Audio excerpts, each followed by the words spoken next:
दोस्तों मित्रों नमस्कार। मैं फिर हाजिर हो गया हूँ अमृत कथा में। भगवान श्री कृष्ण का नाम मुरारी कैसे पड़ा, क्या आप जानते हैं? आइए इस अमृत कथा के माध्यम से हम आपको बताते हैं।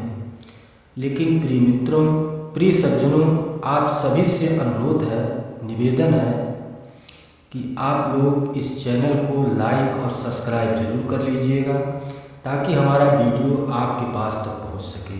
मित्रों, जय श्री कृष्णा, जय श्री कृष्णा।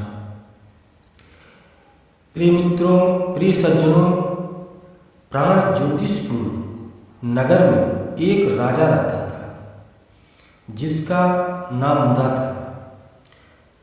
बहुत ही वीर, रणभूमि में अजय था और बड़ा ही मायावी था। उसने एक दिन महाराज इंद्र को, स्वर्ग के राजा हैं, उन्हें युद्ध के लिए ललकारा। तब मुरा और इंद्र में बड़ा भीषण युद्ध हुआ। यह युद्ध कई वर्षों तक चला।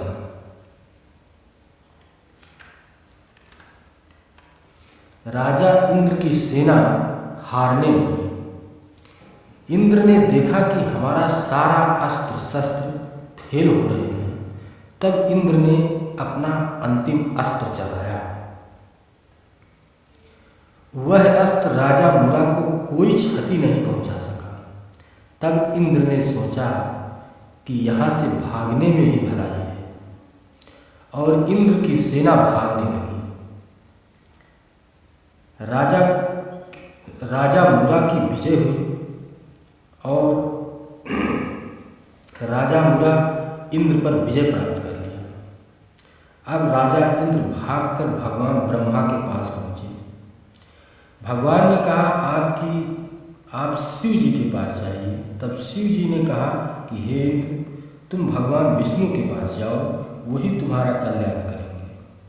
तब राजा इंद्र भगवान विष्णु के पास गए और भगवान विष्णु के चरणों में गिर गए।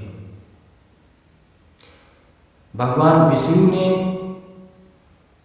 पूछा कि क्या बात है। तब राजा इंद्र ने कहा कि हे भगवान, मुरा नाम का राक्षस हमारे स्वर्ग पर विजय प्राप्त कर लिया है और हमारे सभी देवताओं को बंदी बना लिया है।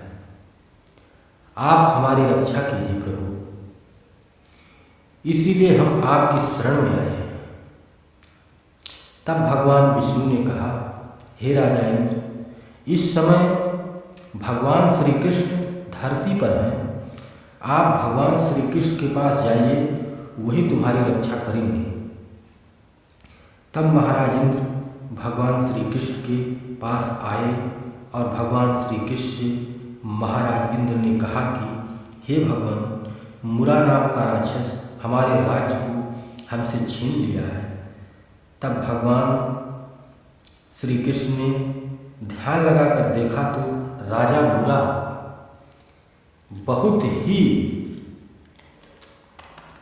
शक्तिशाली और बड़ा ही मायावी था।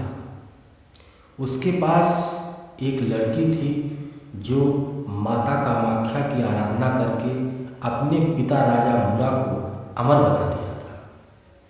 राजा मुरा सबसे बड़ा बल उसकी लड़की ही थी। उसकी लड़की राज्य के चारों तरफ एक ऐसा घेरा बनाकर रखा था कि जो भी इस घेरे को लागने की कोशिश करेगा या लाग जाएगा वह वहीं जलकर भस्म हो जाएगा। वह अपने राज्य की सीमा को सुरक्षित कर रखी थी, इसलिए राजा मुरा अजय था।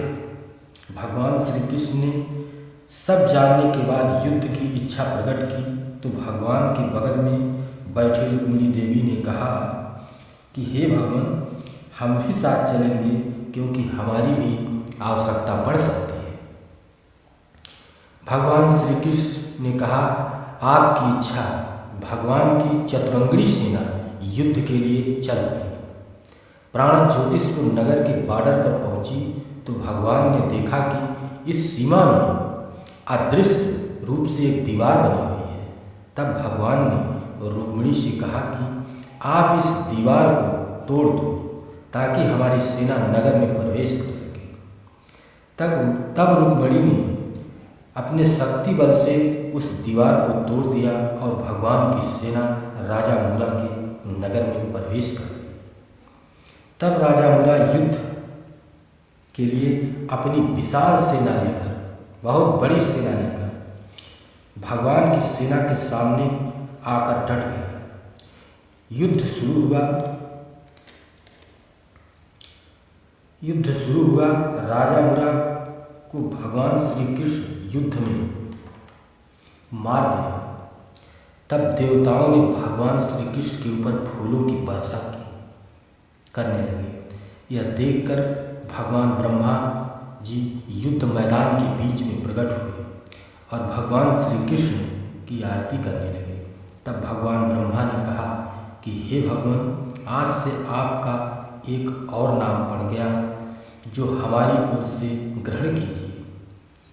आज से आपको लोग मुरारी के नाम से भी जानेंगे। इस तरह भगवान श्री कृष्ण का एक नाम मुरारी पड़ा। अब कथा अमृत समाप्त होता है। मित्रों, दोस्तों, नमस्कार। जय श्री कृष्णा, जय श्री कृष्णा, जय श्री कृष्ण।